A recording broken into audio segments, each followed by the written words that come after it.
Philosopher's stone, एक ऐसा पत्थर जो किसी बेस मेटल को सोने में बदल सकता है। एक ऐसा पत्थर जो किसी भी बीमारी को पलक झपकते ठीक कर सकता है, जो मरे हुए पेड़ पौधों को जीवित कर सकता है, जो साधारण क्रिस्टल्स को हीरो में बदल सकता है, जिसकी मदद से लचीला कांच बनाया जा सकता है, जो हमेशा जलते रहने वाले लैंप्स बना सकता है। एक ऐसा पत्थर जो बुढ़ापे को जवानी में बदल सकता है, जो हमारे नश्वर शरीर को अमर बना सकता है। इसकी मदद से आत्मज्ञान भी पाया जा सकता है और परम आनंद को प्राप्त भी किया जा सकता है। इस पत्थर की खोज पुरातन काल से चली आ रही है और लोगों की माने तो कई ऐसे बुद्धिजीवी संसार में हुए जो इस पत्थर को बनाने में कामयाब हुए। इस एपिसोड में हम पारस पत्थर के रहस्य को जानेंगे। वीडियो को अंत तक जरूर देखिएगा। सबसे पहले फिलोसफर स्टोन के बारे में 3री शताब्दी में लिखा गया था।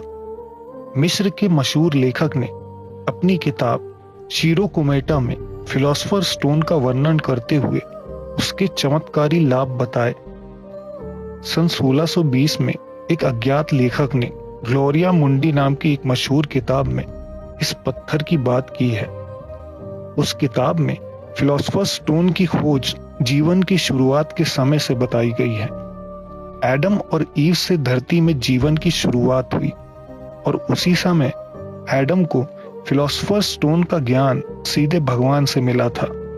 मशहूर ग्रीक लेखक और फिलोसफर प्लेटो ने भी फिलोसफर स्टोन के बारे में लिखा है और उन्हें भी इस पत्थर के अस्तित्व पर विश्वास था।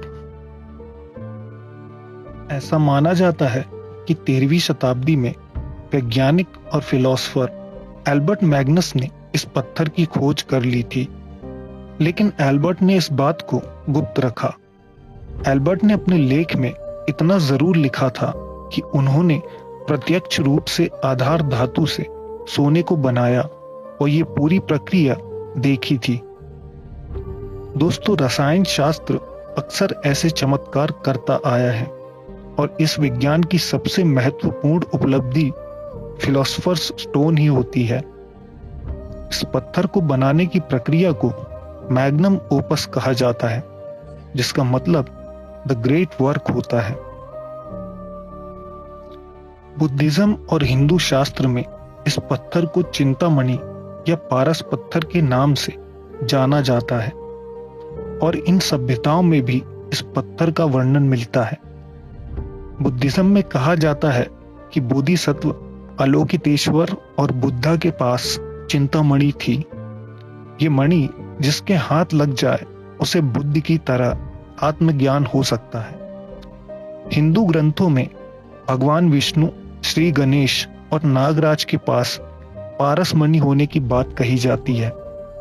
इसके अलावा जो सांप सैकड़ों वर्ष जीवित रहता है उसके पास ये मणि आ जाती है, जिसकी खोज शुरुआत से ही बड़े बड़े तांत्रिक करते आए हैं। इसकी बेशकीमती खूबियों की वजह से ही इसका ज्ञान बेहद गुप्त रखा गया है, क्योंकि अगर ये पत्थर किसी गलत हाथ में चला गया तो इसके बहुत बुरे परिणाम सामने आ सकते हैं। Who attains this treasure can never fade away. I leave thee here now are secrets to attain. There needs no blowing at the coals, business no pain.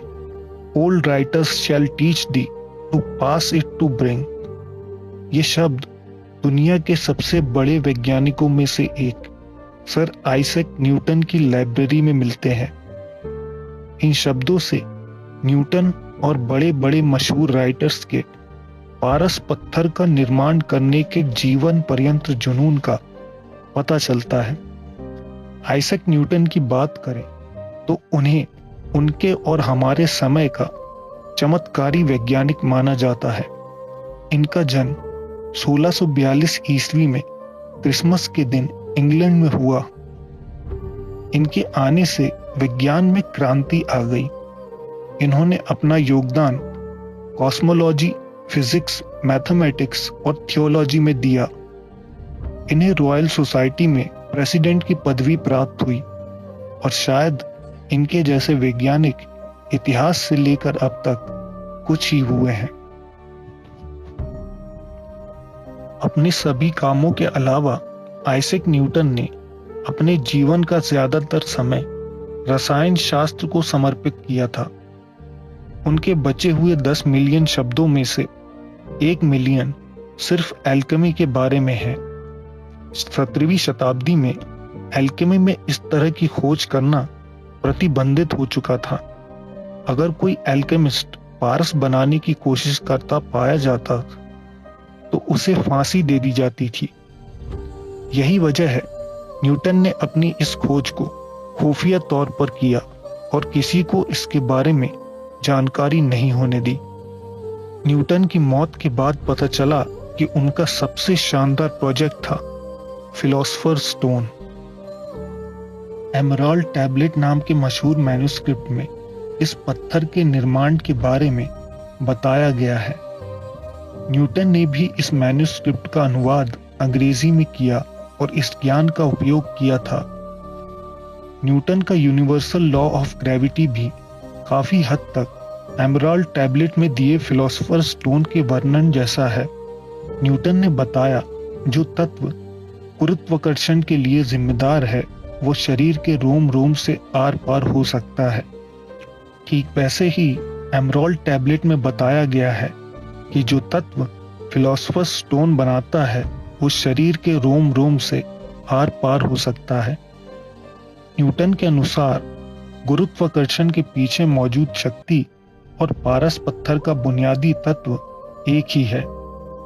सुनने में पहले ये विवरण अजीब सा लगता है, लेकिन अगर हम गुरुत्वाकर्षण की शक्ति के मुख्य तत्व और पारस पत्थर से होने वाले रूपांतरों के बारे में गौर करें तो हमें अंदाजा लगने लगेगा कि न्यूटन गलत नहीं है। अगर गुरुत्वाकर्षण के पीछे मौजूद मुख्य तत्व का पूरा रूपांतरण किया जा सके तो वो हर चीज संभव है जो फिलोसोफर स्टोन के बारे में बताई जाती है। आधुनिक विज्ञान के अनुसार समय गुरुत्वाकर्षण से संबंधित है। गुरुत्वाकर्षण बल के जितना करीब कोई चीज होगी उसके लिए समय उतना ही धीरे बीतेगा और जैसे जैसे वो दूर होती जाएगी समय उसके लिए तेज होता जाएगा। इसका मतलब गुरुत्वाकर्षण के पीछे मौजूद मुख्य तत्व में बदलाव करके समय को नियंत्रित करना भी संभव है। परिणाम स्वरूप इससे हम भूतकाल और भविष्यकाल की यात्रा के साथ साथ शरीर को अमर भी बना सकते हैं। इसी तरह से गुरुत्वाकर्षण का दबाव बेस कार्बन को हीरे में तब्दील करता है। अगर हम उसकी तीव्रता को बढ़ा सकें तो सदियों में होने वाली इस प्रक्रिया को हम कुछ सेकंड्स में भी कर सकते हैं।